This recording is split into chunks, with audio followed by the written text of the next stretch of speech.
Hey everyone, I'm making this video about the Author's Purpose graphic organizer in case the lecture doesn't make sense, or you still have questions, or you want to hear something again, or you were absent that day. So I'm looking at page 14 in your pink packet. This is the Author's Purpose graphic organizer. It says it right here at the top. Cross off page 25. Remember, this is from the old curriculum, so everything has to be renumbered. I want you to write chapters 2 through 4 right up there, because that's the section of the text that you're going to look at for this. Part 1 asks for the food chain that's being described in chapters 2 to 4. You can go ahead and just write industrial there. That's the food chain that we're looking at in chapters 2 to 4. Again, those page numbers are not accurate. Go ahead and put chapters 2 to 4. So the next question says, what is the author's purpose for this excerpt of text? Remember, authors have 3 purposes for writing. It's either entertainment, information, or persuasive writing. Michael Pollan, your author, wrote this text for 2 reasons. He's trying to inform you, and he's trying to persuade you. So feel free to just jot down these answers so far right there in your pink packet on page 14. At any point of the video, you can stop it and rewind it if something doesn't make sense, and then just jot down a question if you have it. And then after you're done watching, you can pull me aside and ask me. So the author's purpose for this excerpt just has these 2 words, inform and persuade.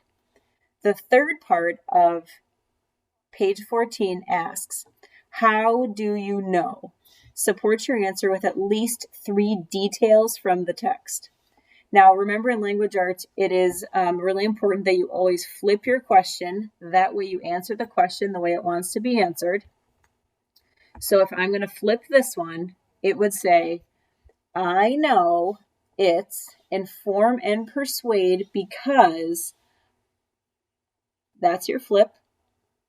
Go ahead and jot that one down. And it's asking, how do you know that it's perform and persuade? Well, it asks you to talk about what chapter 2 to 4 is all about. What is the informative piece and where's the persuasive piece? So the answer could sound something like this. I know it's inform and persuade, because Pollan, that's your author, remember we're talking about author's purpose, informs us about GMOs as part of his argument that seed companies are making life difficult for farmers. Remember, I said it was inform and persuade. I know this because in my answer, I'm talking about what he does to inform us, and I'm also explaining what his persuasive piece is. So I'm using the words inform in my answer, and I'm using the words argument and something persuasive like making life difficult for farmers. Informing is just facts. Persuasive writing, he's getting you to think a certain way. He wants you to think this way.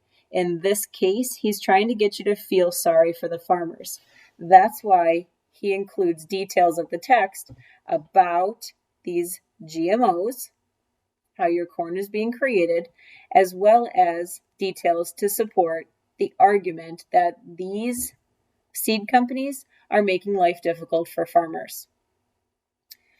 Whenever you need to add details from the text, this is information from the text. It does not need to be a quote.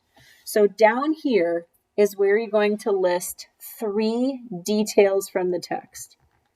And if you're saying that it's persuasive and informative, then at least one of these 3 details will absolutely have to be informative or persuasive.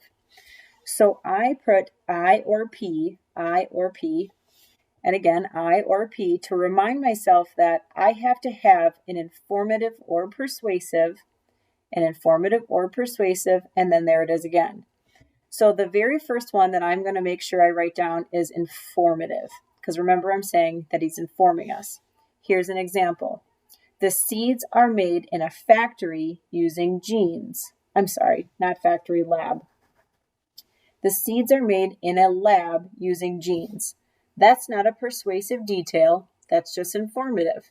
That's what pollen is saying, that where these seeds come from. Again, just informative, so I circled I. If it's informative and persuasive, one of these two has to be a persuasive detail, explaining how these seed companies are making life difficult for farmers. This would be proof of this, just like this is proof of this. Once you have one of each, it doesn't really matter what the third one is because you're covered either way. So this is what the Author's Purpose Graphic Organizer, page 14, is asking you to do.